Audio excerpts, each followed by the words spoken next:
Before we kick this off, please don't be mad at me for taking this moment to say thank you to you guys. If you don't want to hear me get sentimental any further, please just skip ahead. I want to thank all of you guys who have been watching these videos over the past couple of months. We have been hitting milestone after milestone recently, and I still can't believe how fast Frey Pies for Skagos has been growing. We have hit 100 subscribers, 10,000 views overall, 5,000 views on a video, 10,000 views on a video, all in such quick succession.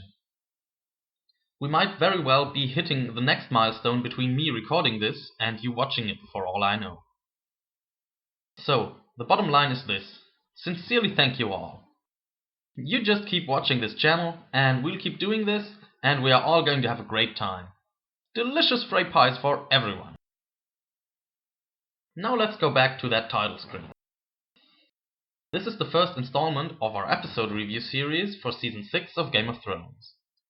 This is called Review² because we will not only focus on the episodes themselves, but will also include what other sources all over the internet think about them. We have decided to call this episode of Review² Life of Brienne for two reasons.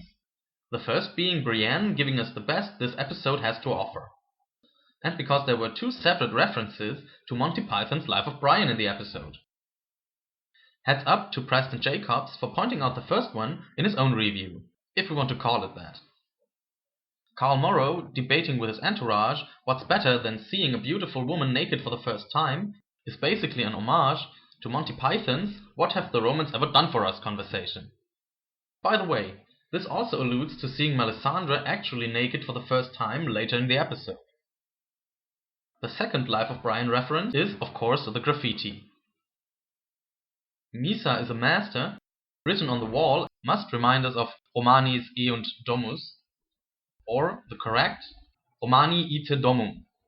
See below for links to the scenes in the movie, and another Python reference dug up by The Guardian. Brienne, to me, is the star of this episode. Her scene with Sansa and Theon was great. Suddenly, Sansa's storyline is enjoyable again. Brienne's oath to Sansa, Theon's cues, and Sansa's newfound dignity were moving in a way that was unique in this episode. The disappearing dogs and Ramsay sending only 4 good men this time to find Sansa, his most valuable possession, weakened the scene only slightly. The overall weakness of this shortest episode so far was that it rather felt like the largest trailer yet, as several people have pointed out. It's like the trailer material with a bit of extra spread out. This is especially true for who Preston Jacobs calls the Super Dario brothers, Dany, the Night's Watch, and Arya. There's no development there that wasn't already clear from the trailers. What was certainly not clear from the trailers was Melisandre's 400-year-old body that probably looks a bit young for that age, I suppose.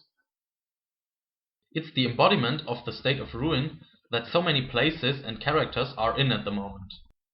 And it is what everybody's talking about right now, so we won't be the exception here. To get one thing straight here, she is not Shiera Seastar.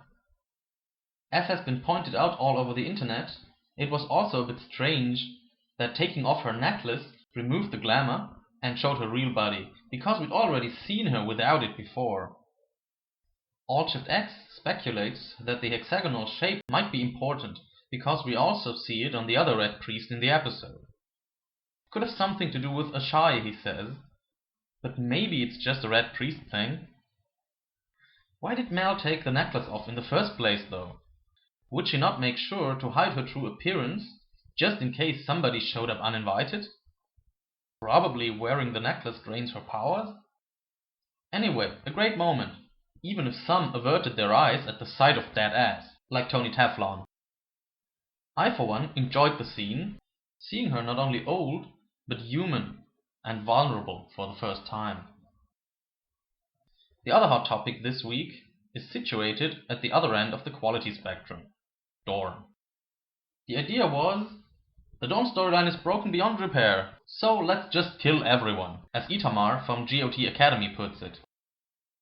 Even Tower of the Hand Stefan Sasse, who reviews the episode in quite a positive light for a reviewer that certainly puts the books before the show, compares it to a bad demo reel for a cheap B-movie.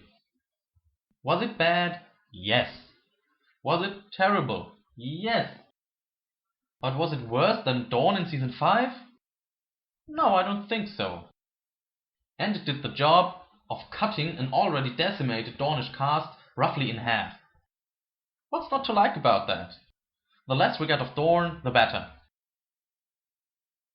Critics also universally praised the Cersei and Jaime reunion. I did like the emotion both characters expressed even before Jaime stepped ashore. Jaime also dropped one of the more remarkable lines of the episode. Fuck prophecy. It will be interesting to see what that approach will be worth. How important is prophecy to this story?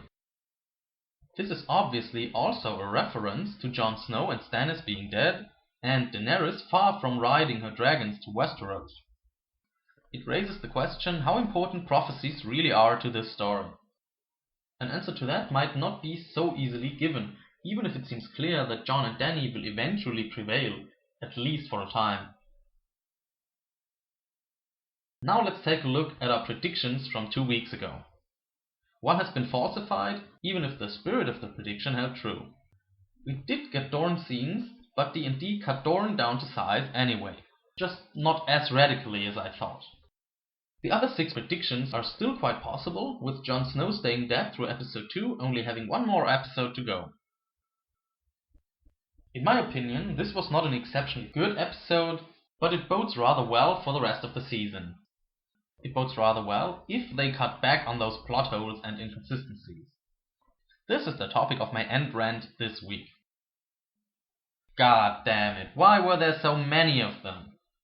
Where did Ramsay's dogs go? How did Nym and Obara get to Tristane? Why did the whole thing with the necklace only happen this time around? How are Theon and Sansa not freezing to death? How bad a bodyguard is Areo Hotah? I mean, seriously, you are going to tell me it's that easy to kill the personal guard of the fucking Prince of Dorne? Man, could Jordan have saved a lot of that sweet Dornish red money using a cardboard stand-up. I guess I could go on for a while. What frustrates me the most here is that it would have really been very easy to not make these little mistakes. So, that wraps it up for this episode. If you enjoyed the video, please subscribe, like, share, comment, and visit the shit out of our blog.